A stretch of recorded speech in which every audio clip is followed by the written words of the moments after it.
The smell of smoke came before the screaming. Sadie noticed it first, as a whisper beneath the thick scent of roasting meat and spilled ale. Something wrong threading through the familiar warmth of the Broken Antler Tavern. She paused mid-step, a clay pitcher balanced against her hip, her free hand pressing flat against the rough-hewn post beside her. The other servers moved around her without noticing. The fire in the great hearth crackled as it always did. The candles on the long oak tables dripped wax onto the wood as they always did. Nothing looked wrong. But something was. Sadie had learned long ago not to dismiss the feeling that rose in her chest like a held breath. She was Omega, the lowest rank in the shifter world, a woman without a wolf, her beast having gone silent inside her 3 years ago after a fever that nearly killed her. The healers called it a severing. Her former pack called it a curse. What it left behind was not emptiness, but something stranger, a heightened awareness she couldn't explain, as though the part of her that had lost the wolf had compensated in other ways. She could feel changes in the air before they happened. She could sense wrongness the way a hunting dog senses rain. She scanned the tavern. Every table was full tonight. The Broken Antler sat at the edge of Veldrath's market quarter, and this week the autumn trading roads had brought strangers from every corner of the kingdom. Merchants with carts of cloth, grain traders with ink-stained ledgers, border soldiers nursing cheap wine with the look of men who had seen too much. Sadie had been pouring ale and carrying trenchers since dawn. Her arms ached beneath her gray wool cape, and her braid had grown loose at the crown from hours of rushing between tables. The man in the far corner had been sitting alone for nearly 2 hours. She had noticed him when he arrived. It was impossible not to. He wore dark leather armor cross-strapped at the chest, braided black hair pulled back with several long lengths, hanging loose over broad shoulders, a heavy fur mantle that had seen real winters. His eyes, when they caught the candlelight, were the pale, unsettling blue of deep glacier ice. He had ordered nothing but water, paid with a silver coin worth 3 times her week's earnings, and had not spoken since. No one approached him. The other patrons seemed to drift naturally away from his table, the way water bends around stone without understanding why. Sadie had brought him a second cup of water without being asked. He had looked at her then, truly looked, the way very few people ever did, and said nothing, just a slight dip of his chin. She'd turned away before her hands could start trembling. She didn't know who he was. She didn't need to. The quiet authority in him was something she had learned to recognize and avoid. The smoke smell grew sharper. Sadie set down the pitcher and stepped toward the back corridor. The kitchen was through a low arch at the rear of the tavern, and from where she stood she could now see an orange flicker that had no business being there. Not the warm orange of the cooking fire, but something higher, faster, eating upward along the wooden frame of the storage room door. For one frozen breath, she simply stared. Then the frame cracked, and a tongue of flame rolled up the beam like something alive, and the dry thatch overhead caught with a sound like tearing cloth. Fire! The word left her throat before she thought it. Fire! Get out, everyone out! The tavern erupted. Chairs scraped and toppled. Women screamed. Men shoved toward the main door in a crush of bodies and elbows. Sadie pressed herself against the wall to let them pass, her heart slamming against her ribs, her eyes tracking the room for stragglers. Old Perrin, the half-deaf wool merchant, still sat at his table, squinting at the chaos with the baffled expression of a man who hadn't yet understood. She crossed to him, grabbed his arm, pulled. He came without protest, stumbling, leaning on her shoulder as she steered him toward the door. The heat at her back was tremendous. The thatch above the kitchen arch had fully caught now, burning pieces falling like broken stars onto the tables below. She got Perrin out into the cold night air, coughing, and turned back. She didn't know why she turned back. Later, she would tell herself she thought she heard someone still inside. But the truth was simpler and harder to explain. She counted heads. It was a habit no one had taught her. Every table she'd served tonight, she knew how many had come in and how many had come out, the way a shepherd counts sheep without thinking. Someone was still inside, the man from the corner table. She pushed back through the door. The smoke was already thick enough to taste, heavy and black, roiling at the ceiling. She dropped lower instinctively, pulling her cape across her nose, and found him not at his original table but standing at the rear wall, completely still, staring at the burning arch with an expression she would later struggle to describe. Not panic, not confusion. Something darker, a kind of controlled fury, as though the fire were a personal insult he was deciding how to answer. "You have to move," she said. Her voice came out steadier than she expected. He turned to look at her. In the firelight, his blue eyes were extraordinary, bright and cold even in all that heat, framed by the sharp angles of his face, the short dark beard, the single thin scar running along his left cheekbone. He looked at her as though she were the unexpected thing in the room, not the fire. "The roof is going," she said. "Right now. You need to come with me." He still hadn't moved. Sadie did not stop to consider what she was doing. She crossed the smoking floor, grabbed his arm with both hands. His forearm was thick with muscle beneath the leather bracer, immovable as ironwood, and pulled. "Now, please." Something shifted in him. Whatever calculation had been running behind those cold blue eyes reached its conclusion. He moved, and when he moved fast, and with a certainty that made her feel like a leaf caught in a current.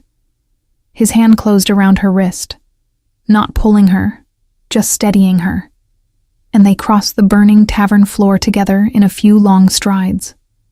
They were 3 steps from the door when the beam above the storage arch gave way.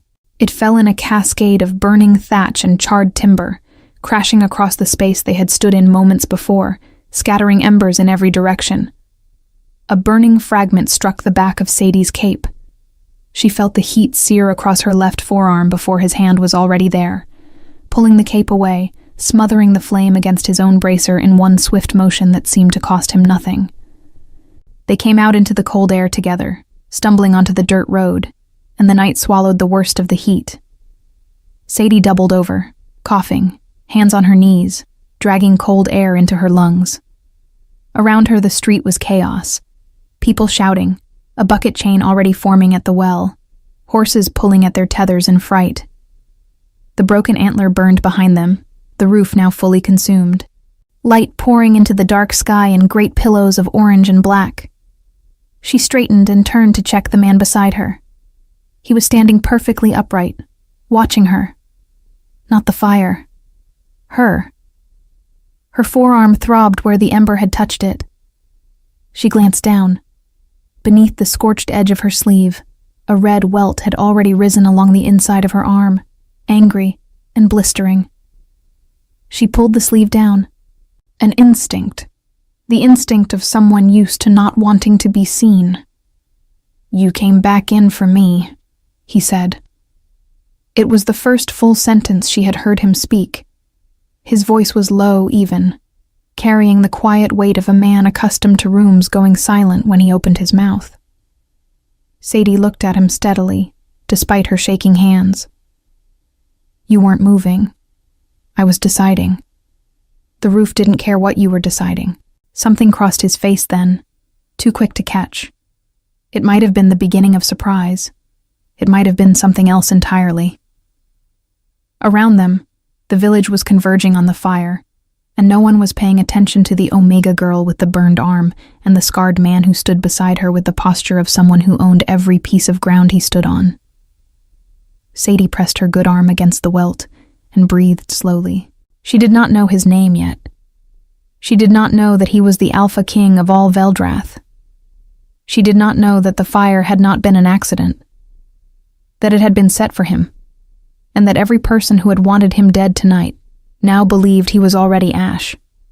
She only knew that the cold was biting through her ruined cape, that her arm hurt worse than she was letting show, and that the man beside her had not once looked away.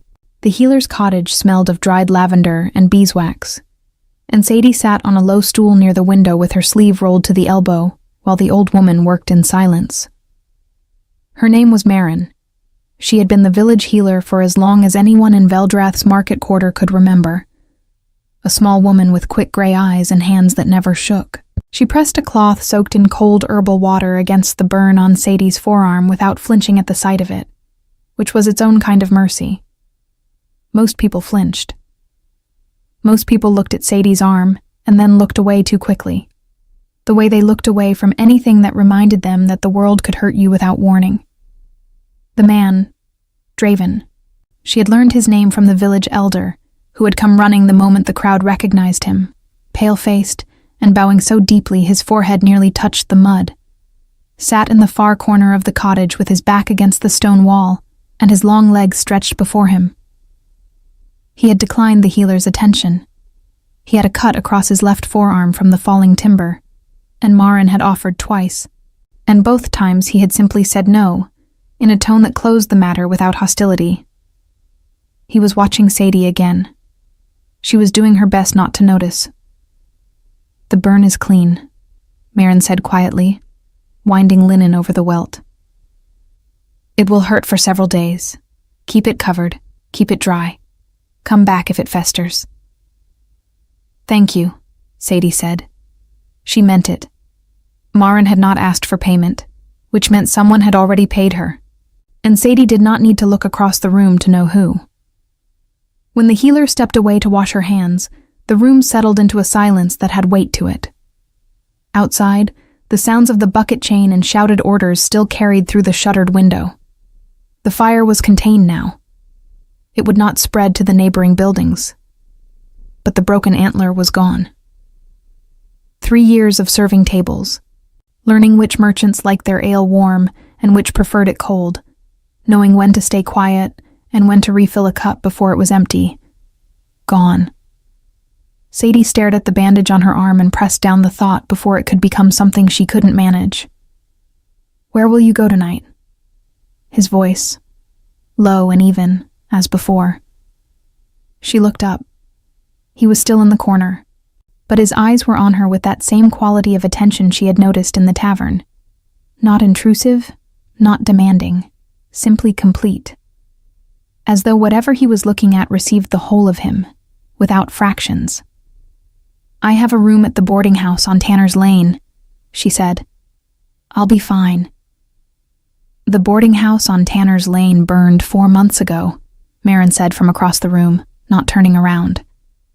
"She's been sleeping in the loft above the tanner's shed since." Sadie closed her eyes briefly. "Marin." "He asked," the healer said simply. A pause. Sadie opened her eyes and found Draven looking at her with an expression that was difficult to read. Not pity, which would have made her stand up and leave immediately. Something more careful than pity. Something that looked almost like assessment. "I have lodgings at the garrison hall," he said. "There are 2 rooms. You'll take one." "I don't need." "You have a burn on your forearm, no shelter for the night, and my healer has given you instructions that require rest." He said it the way someone states the position of the sun, not unkindly, not open to argument. "This is not charity. You pulled me out of a burning building. The least I can provide is a room with a door that locks." Sadie looked at him for a long moment. She had spent 3 years learning to read men quickly. It was a skill that Omega women developed out of necessity. Who was safe? Who was performing safety? Who would be kind until it cost them something? Who would take more than they offered? She was rarely wrong anymore. She read him now. He was not performing. There was no warmth in the offer, and no manipulation either.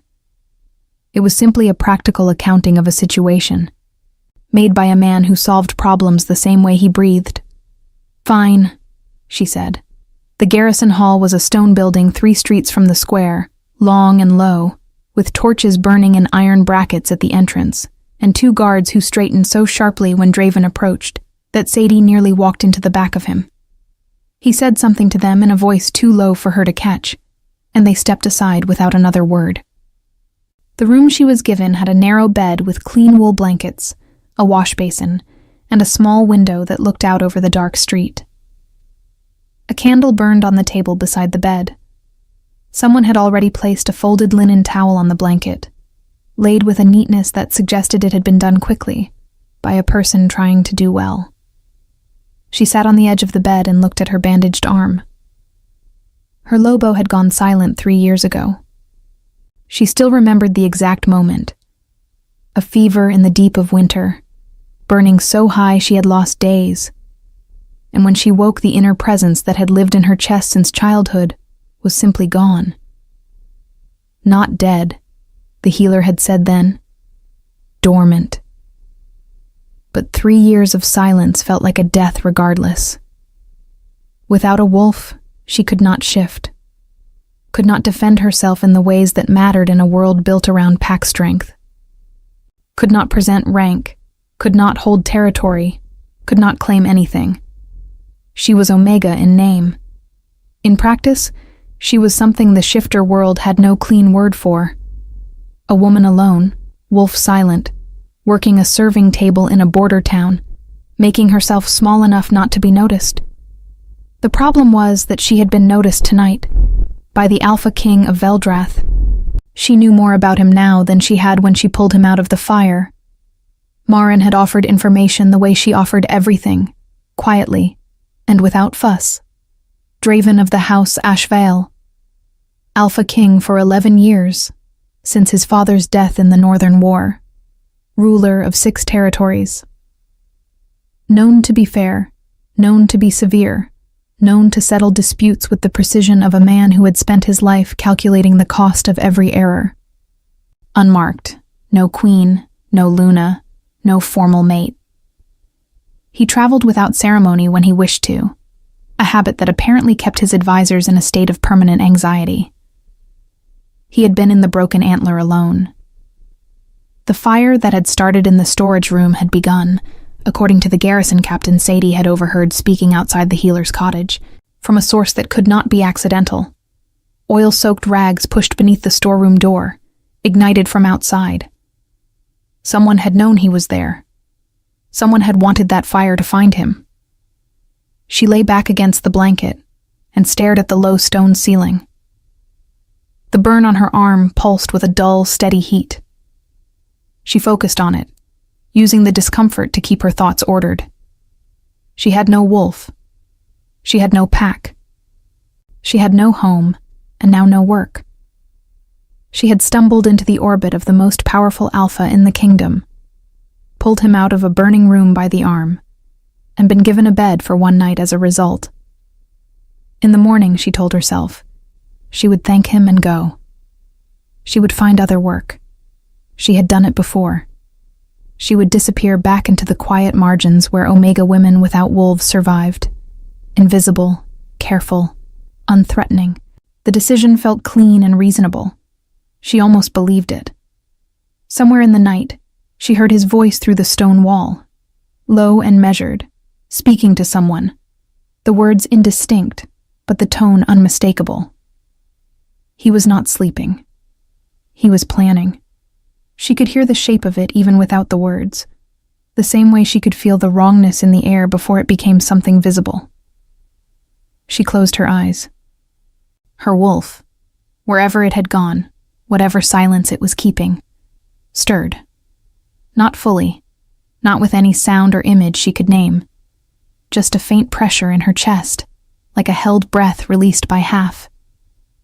The first movement in 3 years. Sadie pressed her unbandaged hand flat against her sternum and lay very still. She didn't sleep for a long time. She was gone before dawn. Or she intended to be.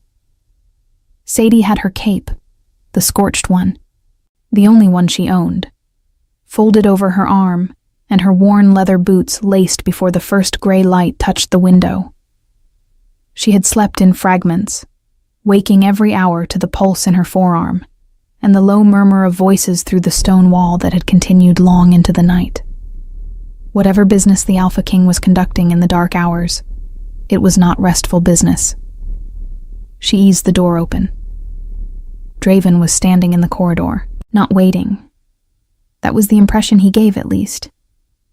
He stood with his back to the far wall, arms crossed loosely, reading a rolled parchment by the light of a torch bracket.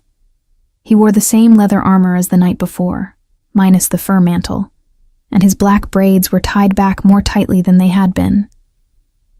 The cut on his forearm had been wrapped, she noticed, finally attended to at some point in the night. He looked up when she appeared. He did not look surprised. "You're leaving," he said. Not a question. "I told you I would be fine." She kept her voice even. "Thank you for the room. Where will you go?" "There's a mill on the eastern road. They take on workers in autumn." He was quiet for a moment. His pale blue eyes moved to her bandaged arm, then back to her face. "The fire last night was set for me," he said. Sadie went still. "I know," she said carefully. Something shifted in his expression, the faintest recalibration, as though she had answered differently than he expected. "You heard the captain." "I heard enough." She adjusted the cape over her arm. "That's why I'm leaving. Whatever trouble followed you into that tavern, I don't want to be standing near it when it arrives again." "Reasonable," he said. She waited. People who said reasonable in that tone were not finished. "The men who set the fire identified you," he continued. "You were seen pulling me from the building. They will not know whether you acted on my orders or by chance. Either way, to them, you are now a witness and a liability." The cold that moved through her had nothing to do with the stone corridor.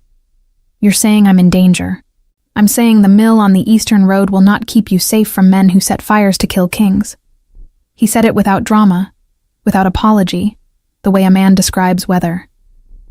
"I'm also saying that I have been trying to determine who among my own court ordered my death, and that I am currently in a border town with a reduced guard and incomplete information." He paused. "Last night you noticed the smoke before anyone else in that tavern. You came back through a burning door for a stranger. You assessed a situation and acted in the time it takes most people to decide whether to stand up." Sadie said nothing. "I need someone who can move through a market quarter without drawing attention," he said. "Someone without known allegiance to my court. Someone the men watching me will dismiss." She understood then. And the understanding arrived with a clarity that was almost bitter. "You need an Omega." "I need you," he said.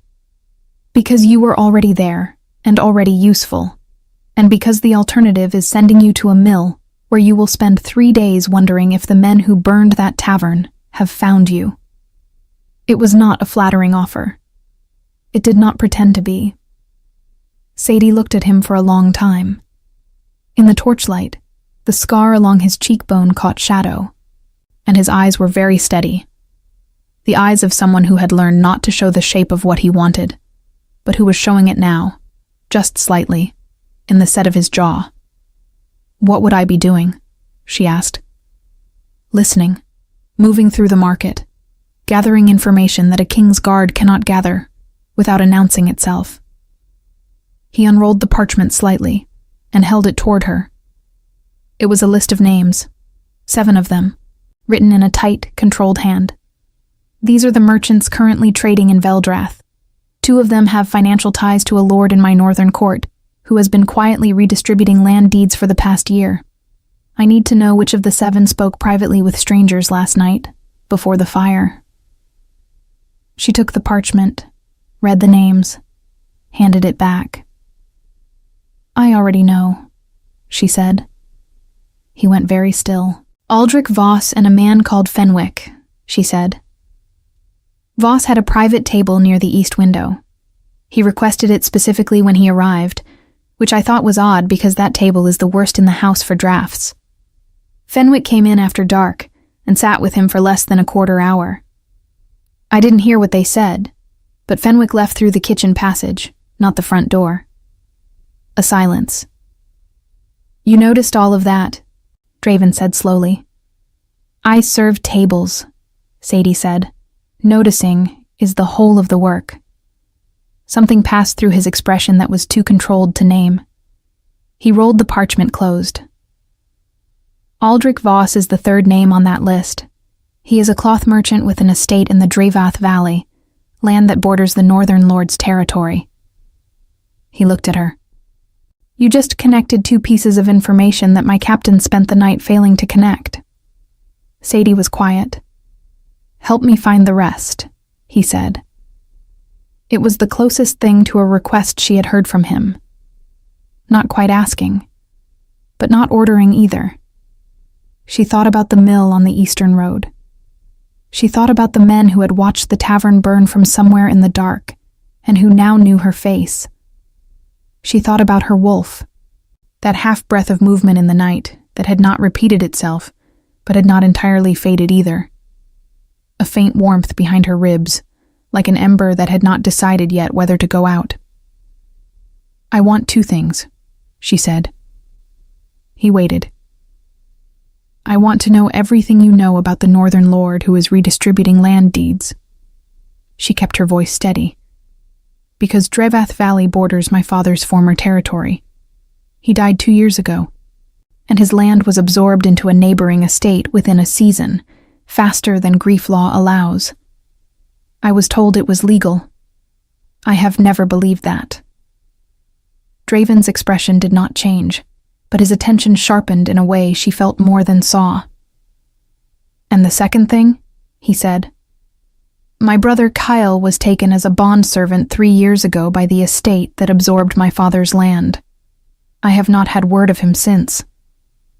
She held his gaze. If the man behind your attempted murder is also the man who took my father's land and my brother, then we want the same thing. I will help you find what you need. But I want Cale found. The corridor was very quiet. Outside, the first birds of morning had begun. Somewhere in the garrison, boots moved across stone, guards changing watch. Cale, Draven repeated. He said the name with a precision that suggested he was filing it. He was 22 when they took him, Sadie said. He has our father's eyes, dark brown, almost black. He was a mid-rank beta. Strong enough to work, not strong enough to resist. A muscle moved in Draven's jaw. It was the first thing she had seen in his face that was not entirely controlled. The Lord's name, he said, is Haran Vael. He holds the Dravath Valley and 3 eastern reaches. He has been buying loyalty in my court for 4 years with land grants and marriage alliances. He paused. Your father's name. Osric of the Aldenmere Reach, she said. He was a Gamma Lord. Small territory. No political enemies. Or so he believed. Draven was quiet for a moment that stretched. Osric of Aldenmere, he said then, and something in his voice changed, very slightly, a drop in register that she couldn't interpret. I knew that name. There was a complaint filed with my court 2 years ago. Land transfer dispute, Aldenmere Reach. It was dismissed before it reached me. Sadie felt the cold move through her again, but this time it was different. Not fear, something older and harder. Dismissed by whom? She asked. That, he said, is one of the things I intend to find out. He pushed off the wall and turned down the corridor, and after a moment, Sadie followed.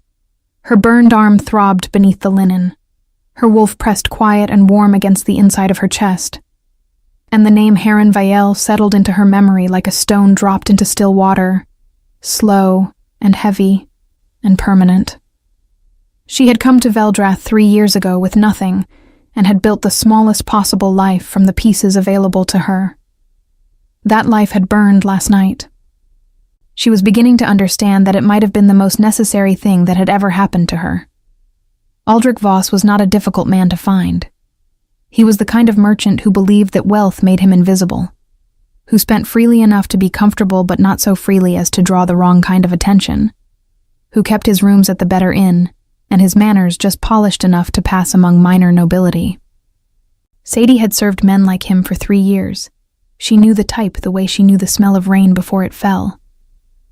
She found him at the morning market, moving between stalls of autumn wool with the unhurried pace of a man who had nowhere urgent to be, which meant she had learned long ago that he was waiting for something. She had borrowed a clean apron from the garrison's laundress and tucked her braid beneath a linen coif.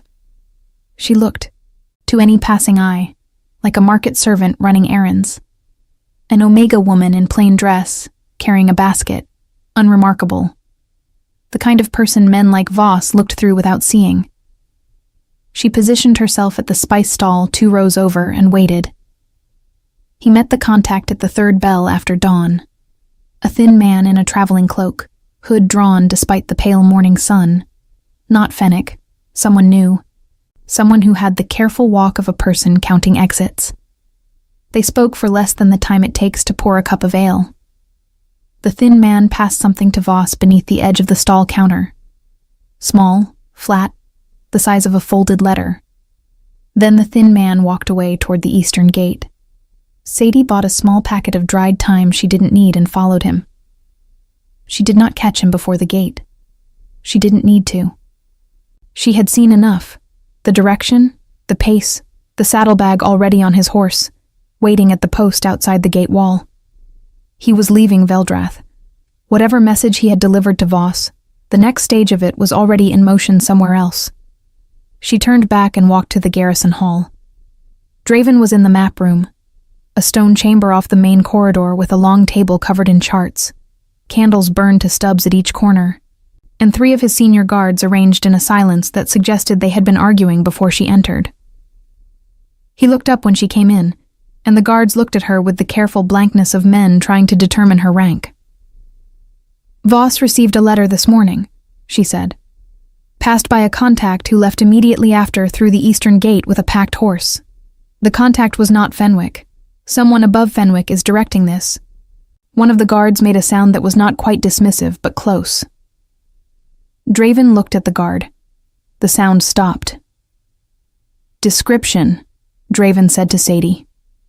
She gave it: height, build, the cloak color, the horse's marking, the saddlebag style.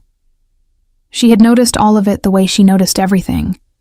Not with effort, but with the quiet, automatic attention of someone who had survived 3 years by being more observant than anyone expected her to be. Draven nodded once and turned to the eldest guard. "Send 2 riders on the eastern road. I want him found and brought back, quietly. No garrison markings." The guard went without another word. Sadie set her basket down. The burn on her arm was manageable this morning. She had changed the linen herself at dawn, and Marin's salve had done its work through the night. It still pulled when she moved wrong, a sharp reminder, but she had worked through worse. "Sit," Draven said, not harshly. The same tone he used for most things, practical, without edges. She sat at the end of the map table. He remained standing, studying the charts, and for a moment neither of them spoke. The remaining guard excused himself with a murmur, leaving them alone with the sound of the candles and the distant noise of the garrison yard. "Herrenweil's seat is in Drevath," Draven said, tracing a line on the map with one finger. 3 days' ride east. He controls the valley and the 2 mountain passes above it, which means he controls the primary trade route between my eastern and northern territories. He paused. "A man who controls the passes controls the movement of armies. And grain," Sadie said, "and messages." He glanced at her. "My father used to say that the man who holds the pass holds the kingdom," she said. "He said Aldenmere was small, but its position mattered. It sat at the lower approach to the Drevath Valley. Anyone moving from the eastern reaches to the northern territories had to pass through or around it." Draven was quiet. "Herrenweil absorbed Aldenmere within a season of your father's death," he said slowly. "Yes. Which means he now controls the lower approach as well as the passes." "Yes." He looked at the map. She watched him process it. watched the pieces settle into place behind those pale blue eyes with the unhurried precision of a man who was used to thinking in terms of territory, of consequence, of the long reach of small decisions made in the wrong hands. "Your father did not die of illness," Draven said. It was not a question. Sadie had known this for 2 years. Knowing it, and hearing someone else say it, were different things. She kept her hands flat on the table. No. He was in good health the autumn before he died. He was dead by winter. The healer who attended him in his last weeks was a woman sent from the Drevath Valley, a gift from Lord Vile, who claimed to be acting in neighborly concern. She paused. I was not permitted to be present. I was told later that it had been swift, that he had not suffered. A silence. "I'm sorry," Draven said. 2 words, but he said them with a weight that suggested he understood what they meant. Not a social courtesy, not a closing of the subject, but an acknowledgement of something real. She looked at him and found his gaze on her, direct and still. "I want Kale out of that estate," she said. "Whatever you plan to do about Heron Vile, I want my brother out before it happens. If Vile realizes he's being closed in, he will use what leverage he has." "Agreed," Draven said. She blinked. She had expected negotiation. "I will send a man tonight," he said. "Someone Vale's household won't recognize. If your brother is there, he will be found." He returned his gaze to the map. "But I need something from you first." "What?" "You said the complaint filed with my court over Aldenmuir's land transfer was dismissed before it reached me." He said it carefully, each word placed. "I have spent the morning reviewing my records, what I carry with me in the garrison dispatch case. The complaint was filed by a woman, an Omega woman, who signed only with a first name." Sadie felt the stillness move through her like cold water. "Sadie," he said, and her own name in his voice was a strange thing. Careful, without the diminishment she was used to hearing in it.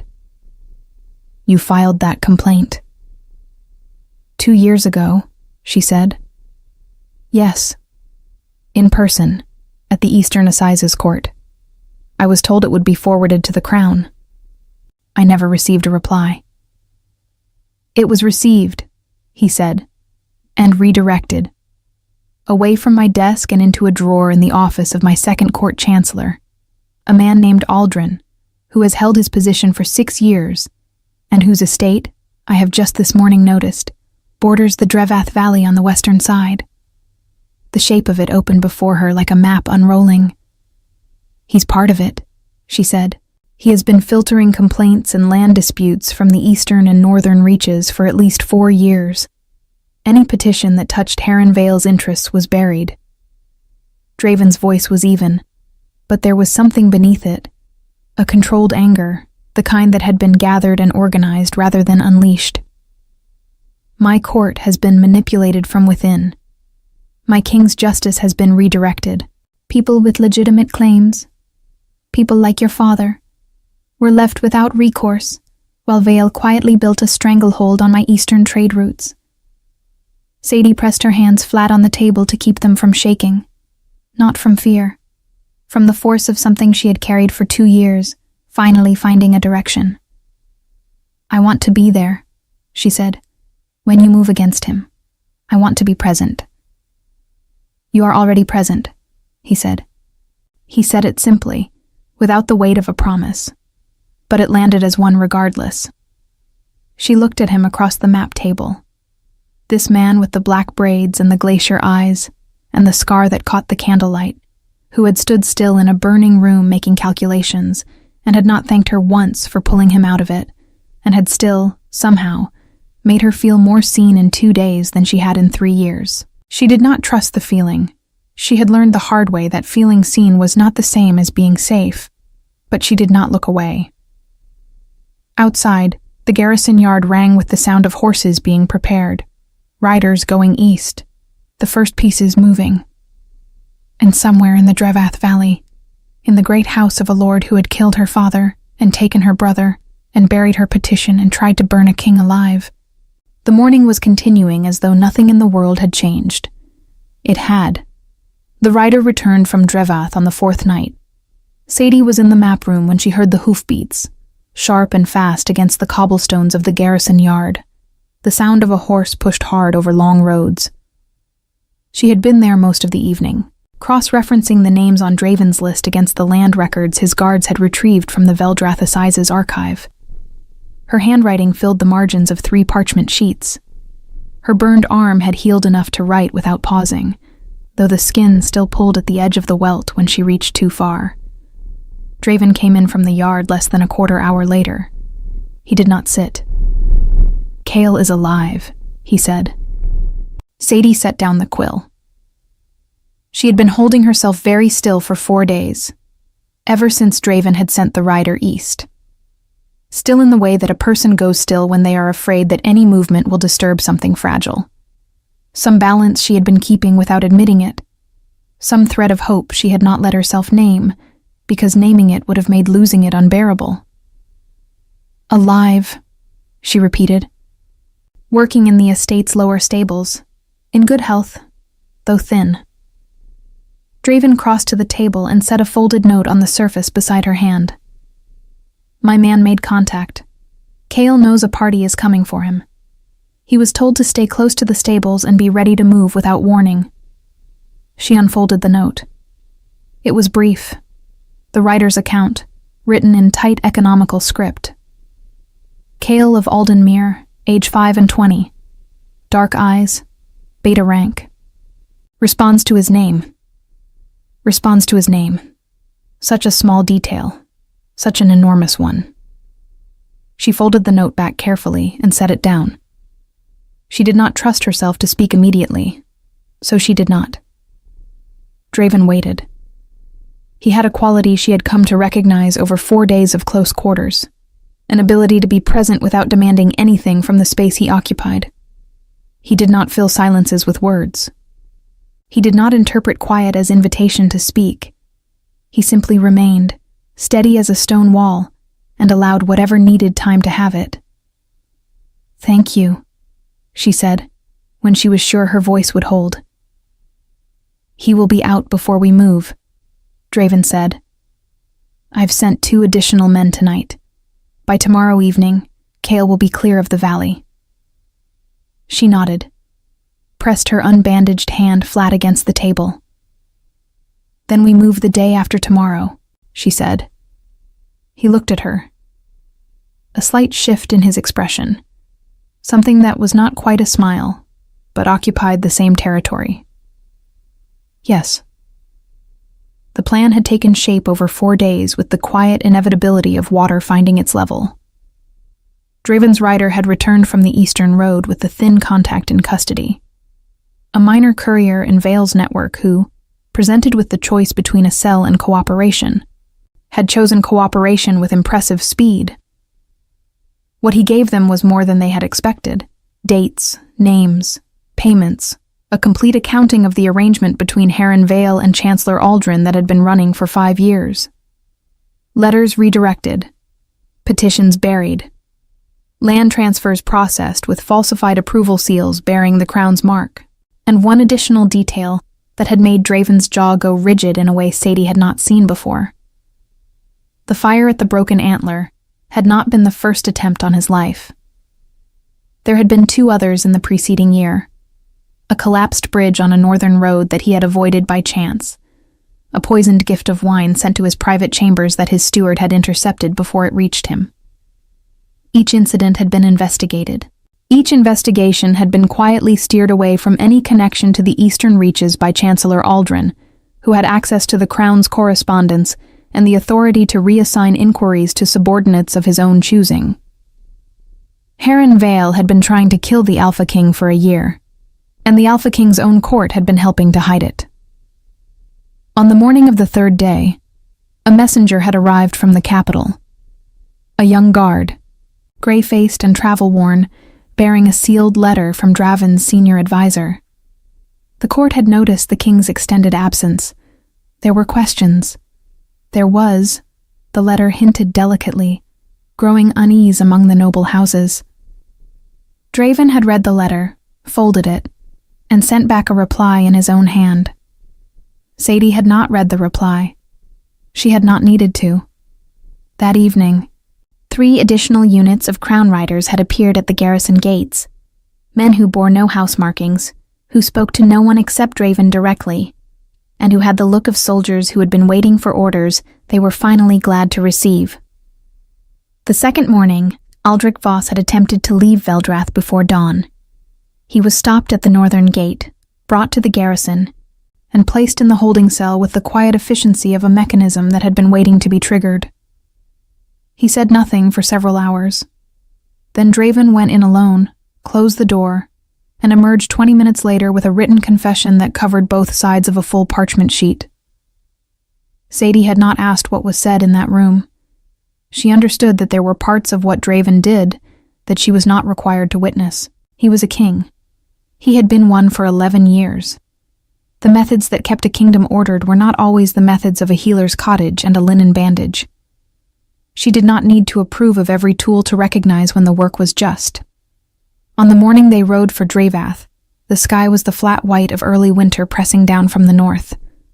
Sadie wore a borrowed wool riding cloak over her linen dress, dark green, better quality than anything she had owned in 3 years. Her braid was pinned up beneath the hood. Her burned arm was almost fully healed. The welt had faded to a pink line along the inside of her forearm, and she thought she would carry a faint scar from it, which she found she did not mind. It was a legible thing, a mark that told a true story. She rode a gray mare with a steady temperament and a mouth that forgave unpracticed hands. She was not an accomplished rider. She told Draven this plainly before they left. And he had selected the horse himself without comment, only checking once that the stirrups were at the correct length before mounting his own black stallion and moving to the head of the column. They arrived at the Dravath Valley estate at midday. Cale was already outside the stable gates when they rode through, standing with Draven's 2 advance men, his dark eyes scanning the column with the careful watchfulness of someone who had spent 3 years learning to assess situations quickly. He was thin. The rider's account had not understated it. And his clothes were the rough-spun brown of a bondservant, and there was a careful quietness in the way he held himself that Sadie recognized as the posture of someone who had learned to make himself small. She dismounted before the column had fully stopped. He saw her at the same moment. The reunion was not loud. They were not a family that had ever expressed things loudly. Cale caught her by the arms, and she caught him by the shoulders, and they stood there in the cold Dravath morning holding on with the fierce, wordless grip of 2 people who had spent 3 years learning to survive the distance between them. He pressed his forehead briefly against hers. She felt his shoulders shake once and go still. "You came," he said. "I had help," she said. He pulled back and looked at her, at the garrison cloak, at the column of Crown Riders, at the Alpha King sitting his black horse at the head of it all, watching the estate gates with the expression of a man who had already decided how this day ended. "Sadie," Cale said slowly, "what did you do?" "I pulled someone out of a burning building," she said. The rest followed.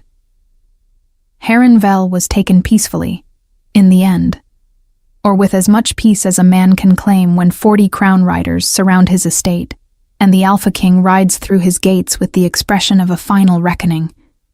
He came out of his great hall in his fine wool coat and his gold ring of lordship, and he looked at Draven with the particular outrage of a man who had believed himself untouchable for so long that consequence had come to feel like a personal insult.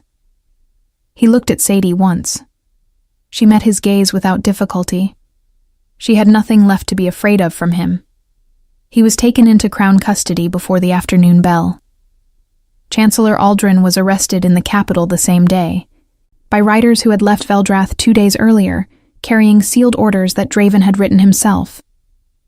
Fenwick and the network beneath him were rolled up over the following fortnight with the systematic thoroughness of a man settling a debt he had been calculating for a long time. The Aldenmere lands were restored to their rightful bloodline by Crown decree. Cale went home first. Sadie watched him ride east toward the valley that had been their father's, toward the small stone house and the lower fields and the graves she had not been able to visit in 3 years, and she felt something shift in her chest that had been locked for a long time. Not grief releasing exactly. More like grief finding its proper size, still present, still weighted, but no longer filling every available space.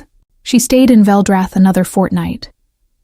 She told herself it was to complete the written account of the land transfer irregularities that Draven's scribes needed for the crown record. This was true, and also not the whole truth.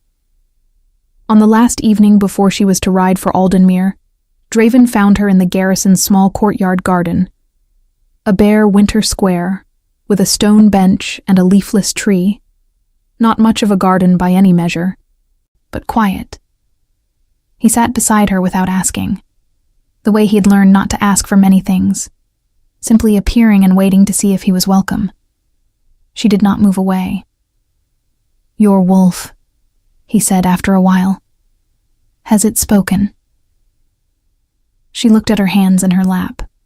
The scar on her forearm caught the last pale light of the evening.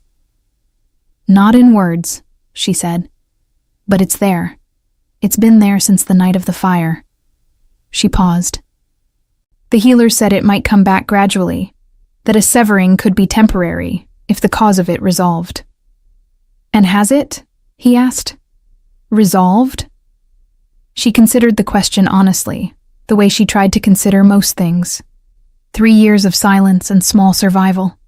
A father dead and unavenged. A brother lost and found. A petition buried and finally, irrevocably answered. A burned arm that was becoming a scar. A king who had looked at her across a burning room, and not once, in all the days since, asked her to be smaller than she was. "Yes," she said.